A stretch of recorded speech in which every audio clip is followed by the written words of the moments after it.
Uy, Nessa, nag-aaral ka na ba para sa exam bukas? Hindi pa. Tara, punta tayo sa library, doon tayo mag-aaral. Tara.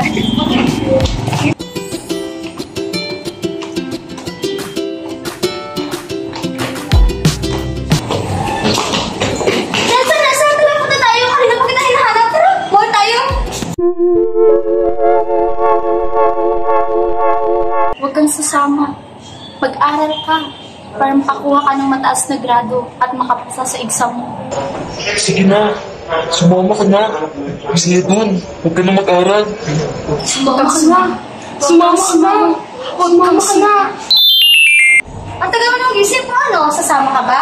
Sige, sasama ako sa'yo pero sa susunod na araw na lang pagkatapos ng exam. Okay, ikaw ang bahala.